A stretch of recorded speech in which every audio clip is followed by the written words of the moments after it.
নমস্কার, ওঙ্কার বাংলায় আপনাদের স্বাগত। সঙ্গে রয়েছে আমি সহেলি। নজর রাখবো এখনকার গুরুত্বপূর্ণ খবরে। প্রশ্ন ফাঁস রুখতে সংসদে আনা কেন্দ্রের বিলকে সমর্থন করলেও বিজেপিকে বিত্তে ছাড়লেন না তৃণমূলের লোকসভার দলনেতা অভিষেক বন্দ্যোপাধ্যায়।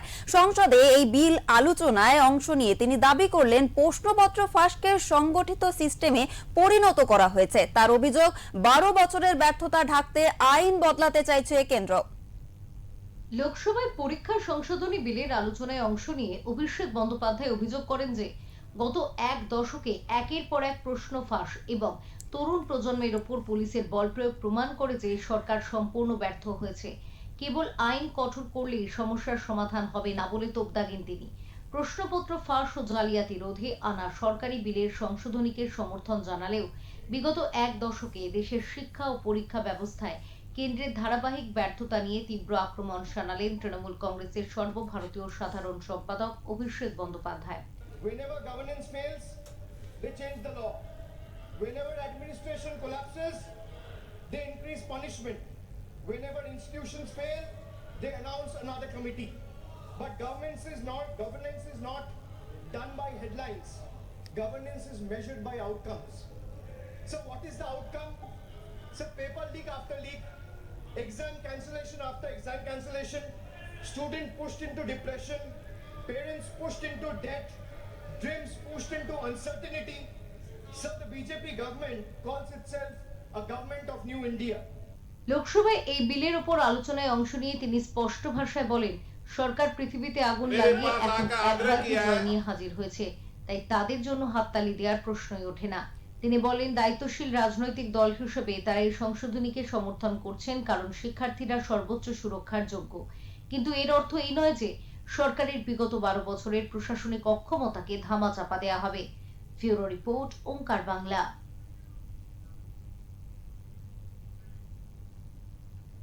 আমাদের সঙ্গে রয়েছেন আমাদের এডিটর ইন চিফ, আমি সরাসরি তার সঙ্গে কথা বলবো। বিপ্লব দা রয়েছে আমাদের সঙ্গে।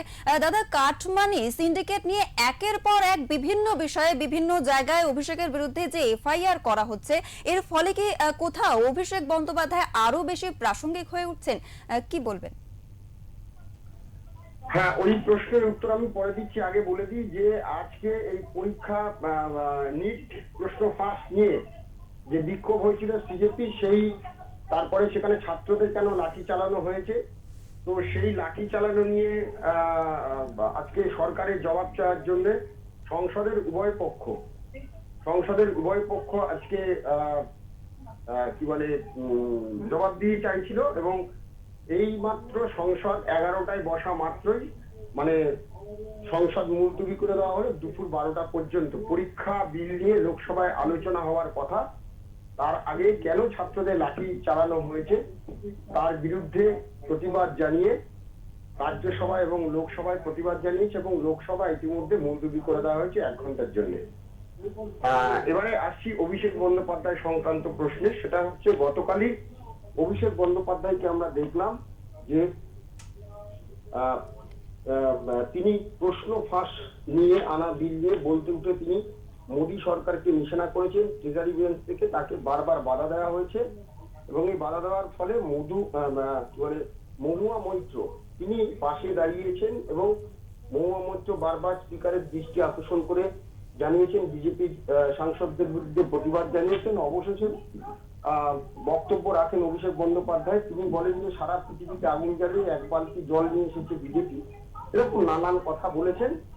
বলে তিনি কিছুটা প্রাসঙ্গিক হওয়ার চেষ্টা করেছেন। কারণ হচ্ছে, দেখা যাচ্ছে যে ইতিমধ্যেই সংসদের 28 জনের মধ্যে 20 জন সাংসদ তৃণমূল কংগ্রেস ত্যাগ করে তারা নতুন দল এনসিপিআই তে যোগদান করেছে। ফলে তৃণমূল কংগ্রেস যেভাবে ভেঙে গেছে, তৃণমূল কংগ্রেসের যে ক্ষমতা লোকসভা এবং রাজ্যসভাতে ছিল তা অনেকটাই ক্ষীণ হয়ে গেছে। তো এই পরিসরে দাঁড়িয়ে যা দেখা যাচ্ছে তাতে যে লোকসভায় আগে এইভাবে অভিষেক বন্দ্যোপাধ্যায়কে খুব একটা বলতে শোনা যায়নি, কারণ সাংসদদের মধ্যে উপস্থিতির সংখ্যা খুবই নগণ্য থাকতো অভিষেক বন্দ্যোপাধ্যায়ের। তিনি ক্যামাক্সিতে তার অফিসে বসতেন এবং সেখানেই দল পরিচালনা করার কাজ করতেন। কিন্তু এখন সেই দল প্রায় অস্তমিত, গত 2-2.5 মাস ধরে দল অস্তমিত। ফলে তিনি এখন হয়তো দিল্লিতে গিয়ে এই প্রাসঙ্গিক হওয়ার চেষ্টা করছেন, তৃণমূল কংগ্রেসকে সক্রিয় করার চেষ্টা করছেন বিরোধীদের সঙ্গে সমন্বয় করে। এতদিন যে বিরোধীদের, ইন্ডিয়া জোটে যে বিরোধীদের তারা একটা জিঞ্জার গোষ্ঠী পরিচালনা করতেন, তৃণমূল কংগ্রেস করত, কখনো সমাজবাদী পার্টি, লালু প্রসাদের আরজেডি, আপ, এদেরকে নিয়ে একটা জিঞ্জার গোষ্ঠী আইএনডিআই জোটের মধ্যে পরিচালনা করতো তৃণমূল কংগ্রেস। সেই ক্ষমতা কিন্তু এখন আর তৃণমূল কংগ্রেসের নেই। তাই কংগ্রেসের সঙ্গে সমন্বয় করে এখন চলতে চাইছে, দিল্লির রাজনীতিতে প্রাসঙ্গিক হতে চাইছেন অভিষেক বন্দ্যোপাধ্যায়। অন্যদিকে এ রাজ্যে একের পর এক মামলা, প্রতিদিনই তার বিরুদ্ধে কোনো না কোনো দুর্নীতির মামলা হচ্ছে। কখনো সেবাশ্রয় নিয়ে মামলা, কখনো কোভিড যে ডায়মন্ড হারবারে যে পরীক্ষা করা হয়েছিল, টেস্ট করা হয়েছিল, সেগুলো নিয়ে মামলা। মানে প্রত্যেক কটাতে কোথাও না কোথাও একটা দুর্নীতির ছায়া রয়ে গেছে। তো গতকালই যেমন মহেশতলায় একটা জমি সংক্রান্ত বিষয়ে মামলা হয়েছে, সেই জমিটা দখল করার অভিযোগ উঠেছে, বেআইনি ভাবে জমিটাকে নিয়ে নেওয়া হয়েছে, এরকম অভিযোগ উঠেছে। কালকেও মামলা হয়েছে। তো একের পর এক মামলা, এবং তিনি চাইছিলেন বিদেশে চিকিৎসা করাতে যেতে, সেটাও কোর্টের নির্দেশে সেটা আটকে গেছে, তিনি বিদেশে যেতে পারেননি। এবং এই মামলাগুলো তাকে যাতে গ্রেপ্তার করতে না পারে সেটাও চাওয়া হয়েছিল, কিন্তু সেগুলো কোর্ট তাকে খারিজ করে দিয়েছে। ফলে চারদিক থেকে অভিষেক বন্দ্যোপাধ্যায় এই পশ্চিমবঙ্গের রাজনীতিতেও সক্রিয় হতে পারছেন না। কারণ সিজেপি আন্দোলনে গত সপ্তাহে আমরা দেখেছিলাম যখন মমতা বন্দ্যোপাধ্যায় রাস্তায় নেমেছেন, কিন্তু অভিষেক বন্দ্যোপাধ্যায়কে এখনো পর্যন্ত রাস্তায় নামতে দেখা যায়নি।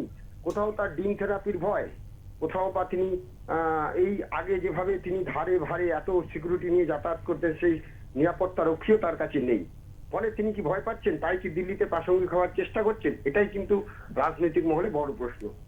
একদমই দাদা, আমি আপনার কাছে আরো একটি বিষয়ে আসবো যে 20 জন সাংসদ এনসিপিআই তে যোগ দেওয়ার পর যে বাকি 8 জন সাংসদদের নিয়ে কি অভিষেক বন্দ্যোপাধ্যায় লড়াইকে চালিয়ে যেতে পারবেন?